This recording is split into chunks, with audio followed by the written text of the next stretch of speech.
What's up, all Power Ass Crew? Today I'm coming to you, well, not live. I'm coming to you from under a van in the junkyard. Yep. Why? Because I'm pulling a carrier out of 14 bolt out of there to there because I want it, and I'm here to show you how it's done. Let's go.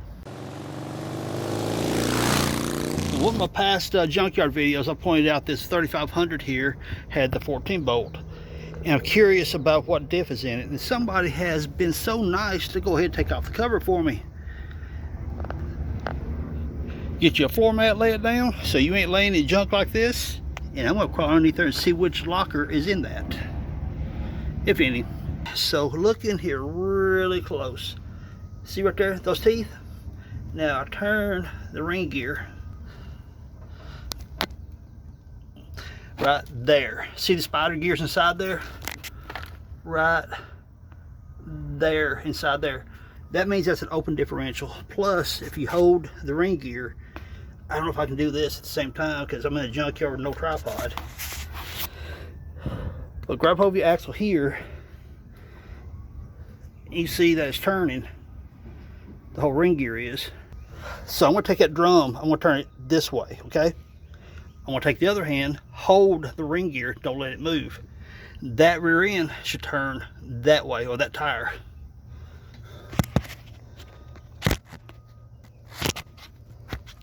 Propping you guys up on a tire underneath the truck here. Stay. I'm holding the ring gear, turning now. See, it's turning forward. That's an open differential. So someone's already graciously pulled the caps off for me as well, and I'm seriously thinking about pulling that out because it is an open differential. So why do I care if it's open differential? You want lockers, and you are correct. These 14 bolts come out with 3 different type of differentials: open, a gov locker, and a Detroit locker. Okay, so at the house I've got 2 gov lockers. They work, but they're no Detroit locker. And what I was hoping is that I pulled, there's a truck over yonder, I pulled the rear diff out of it, or the carrier, and it's a gov locker. I want a Detroit, good luck with that. So your next best choice is get an open locker, an open differential, but putting a Spartan locker in the back of it. So I'm thinking about pulling this carrier right here, and I'll put a Spartan in the back of it whenever I build rust buckets. So I'll have the choice of the gov locker or the Spartan. I'll probably go Spartan, but I like having the choice. So it's almost out anyway, so I think I'm going to pull it. On the 14 bolts, when you pull these carriers, is something you want to look at. These holes right here, the ones you really want have 4. If you find 4 and you don't see spider gears, you got a Detroit locker. But if it's got 3 of these right here, you've got the gov locker. And there's your stampings for your gear ratios and all that fun stuff. We'll count this as number 1, 2, 3, and 4. And there's our numbers again. So that has 4 holes in it going around the gear and not 3. 3 is the gov locker, 4 is open differential or Detroit locker. In this case, since you look at the side there, you can see the spider gears turning. This is an open. These ratchets right here are so awesome. I got 1/2 inch on one side, 3/8 on the other, and of course then you got a lime or spud, whatever, and got some pretty gnarly gears up inside there. These ratchets take a beating. Every now and then I'll see them at a Tractor Supply, and I'll buy one every time they're there. So I've got that one loose, and I'm taking the ring gear off because then they won't charge me for a ring gear that I don't need. And another tip for taking out the carriers and stuff out of a 14 bolt, since the axles bolt from the outside right there on the flange and comes all the way through, comes inside the carrier right here, or actually gauges back up in here, leave the axles in place, because I'm taking my big crescent wrench and hitting the wrench from the back side, kind of like a impact action, knocking the bolts loose. If I didn't have the axle still in it, the carrier would want to come out.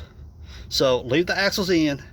If you don't need the ring gear, get all your bolts off the ring gear, and then pull your axles out, then you can pull the carrier.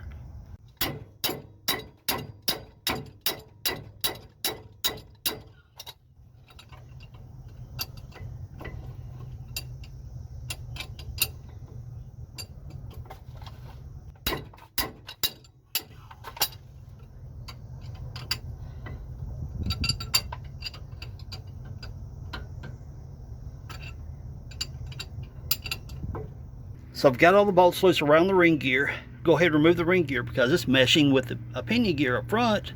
So what you can do is get the ring gear loose. You're going to back these adjusters off that moves the carrier back and forth to set your depth and backlash and all that fun stuff. When you back these off and the teeth are not in the teeth of the ring gear, it's meshed with the pinion but not attached to the carrier comes up much easier. Got all the bolts out, and you see right there's a tiny little split. I took that hammer surface of this wrench right here and I pecked it, and it starts splitting that ring gear. You see it's coming off. I need to be hurrying up because it just came a major clap of thunder and I'm about to get rained on. So I'm about done with this. I'll show you the next step when I get there. Now these adjustment collars right here, screw them into the rear diff this way. That'll loosen the grip on the carrier so you'll be able to pull it out. And you can take a screwdriver. I've already loosened it up, some reason I'm turning it with my finger. But you can stick the end of a screwdriver in there to get it going inward. And like I said, it'll loosen up the bearings. You can pop it out. Pull your axle shafts out. Take each one of those bolts out. Your axle shaft comes straight out. Woo-wee, look at this guy. It's about to get nasty. I gotta hurry. If you're using a 3/4 inch wrench or use a 19mm, set like that, take you something, smack the top of it right there to break them loose. You can walk them right out. Let's see if it's, I'm normally holding that right there, keep them jumping off. See? There, broke loose. And of course you get to see it on there. And spin it off. Yay. And once the bolts come out, pull the axle shaft straight out. And that's the glory of a full floater axle. Your bearings are right inside this hub. So if you snap an axle, this freewheels. You're still able to get out of the woods. Or better yet, if you've got plenty of axles spare, pull one out on the trail, slide the other one back in, you're back on the trail and ready to rock. Another one of the beautiful things about a 14 bolt is look at the size of that spline. It's typically a 30 spline axle. Of course it necks down a little bit right there. But then right here, you know, you're necking up a little bit, but you always got a nice generous radius right there. So whenever you got a generous radius on an axle shaft, you don't have stress risers. Stress risers causes cracks, and cracks causes breaks. So even though I probably never need them, I always grab an extra set of axles whenever I get the opportunity. So there's another set. Now the 14 bolts axles interchange depending on the vehicle. Now you see this right here is a van. Your single wide trucks and vans share the same axles and hubs. This is a second generation 14 bolt. And you can tell that by the ribs on top of the pumpkin right there. The first generation, which I have at home, does not have those ribs on top of it. But for the most part, all the parts interchange except for a couple bearings here and there. And smart me got underneath that hub right there, and I got grease dripping on me. Oh, well, speaking of hubs too, the hubs here, notice that the drum, look right here. You see the part line where the drum slides off the hub. That's another indication of a second generation. The first generation 14 bolt, the drum mounts on the back side of the hub and your studs are pressed through the drum first, then through the hub. Second generation, the drum slides over top of the studs like your conventional 9-inch Fords or GM 8s or whatever. Now with the axles pulled out and running these adjusters back in, I should be able to pull that chunk out.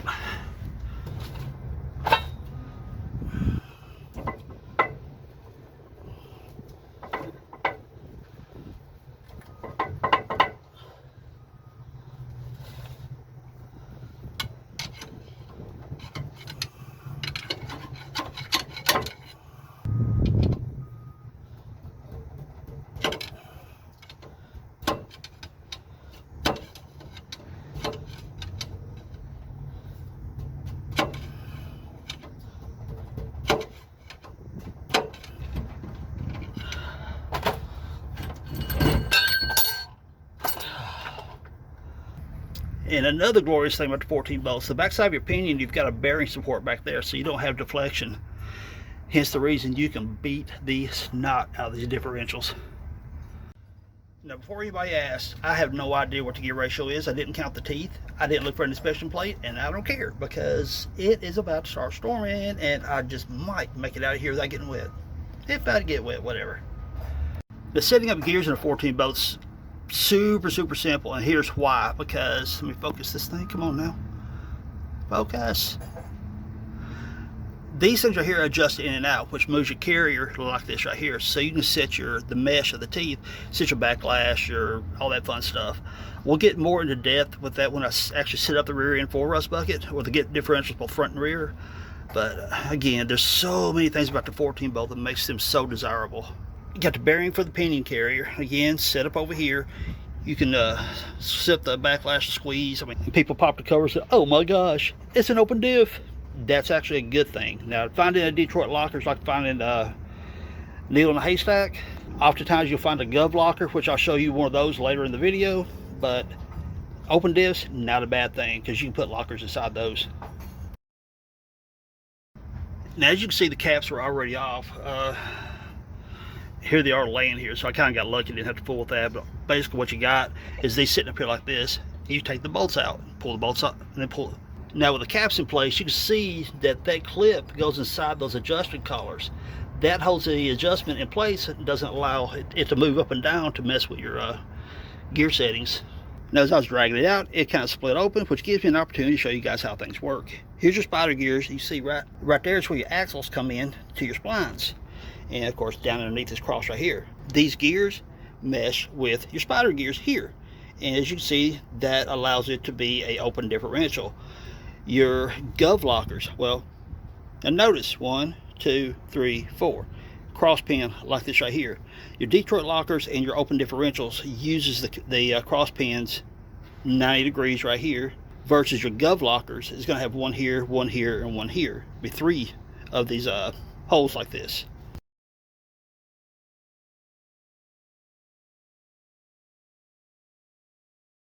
Now your Detroit lockers, none of this would be here. You'd have a locker with a cross pin fitting in these 4 places here, and your locker assembly would be in the middle of it, and your axles come in, engaging here into the middle of the locker.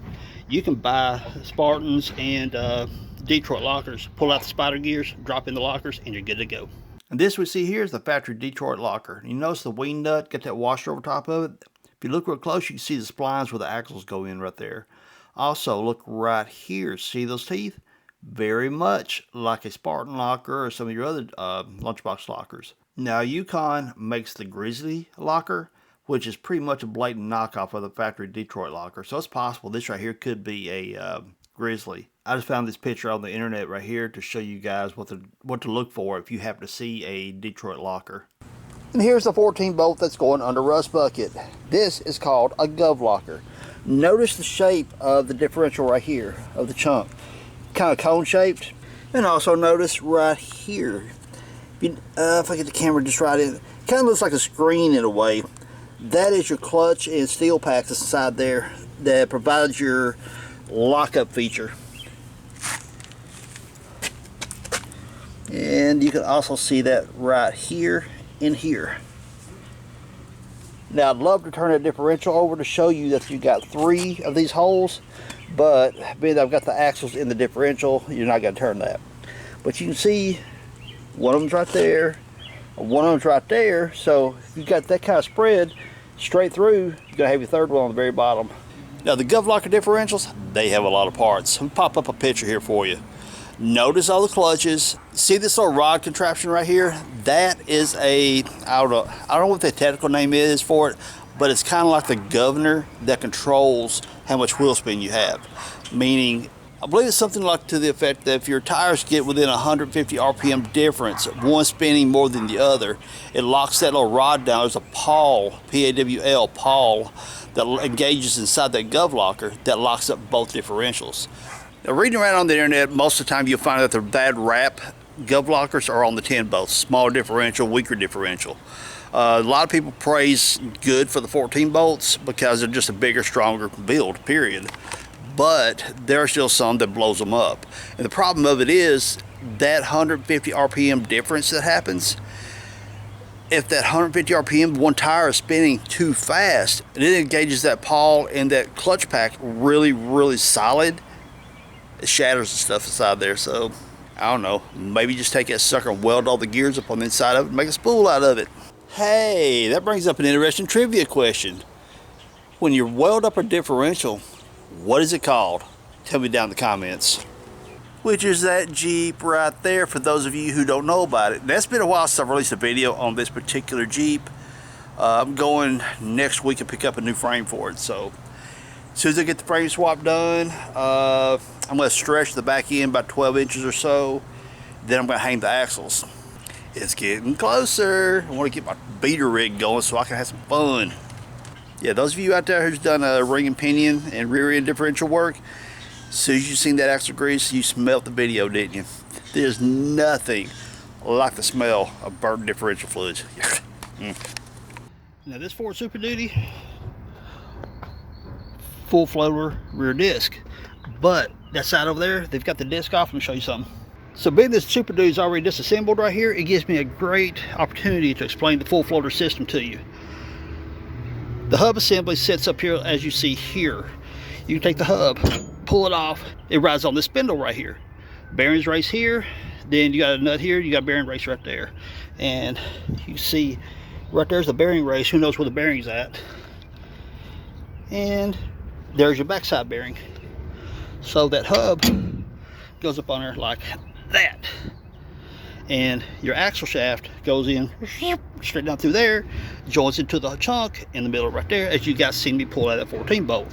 Now, hypothetically, you snap one of these monster axles.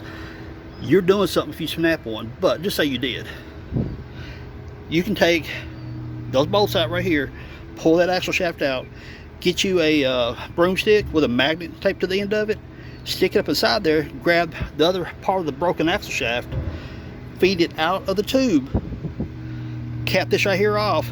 But like I said, if you snapped it right here or something, you can take that remaining part of that axle, cap it off right here, and you won't lose your grease. But being a full floater system, you can still make it off the trail. Now here's the caveat: if you want to make it off the trail, you better have a locker of some form. Lunchbox locker, Spartan, who knows what you got back here. You need a locker. Now if you got open differential like we pulled out of that van over yonder, you're not going anywhere, homie. Simply because the spider gear is going to do nothing but turn, because it's got nothing to hold the other side for the axle. But if you got some form of locker in the chunk, that tire over there will pull. This, and hypothetically having a broke axle, will float on the way out of the trail. So if you're going to do any kind of hardcore wheeling, go full floater axles. You can save your bacon when something goes wrong. So Power Ass Crew, hope you guys learned a little bit about the 14 bolts. There's going to be more videos coming up later on about the 14 bolts, because that's what I'm putting under Rust Bucket. So be sure to stay tuned, be sure to subscribe, be sure to hit that bell notification so you'll be notified when I release these cool videos about all kinds of Jeep information and the 14 bolts, and well, you never know. Thumbs up, subscribe if you have it, hit that bell notification. I appreciate you guys hanging out. Peace. Later, y'all.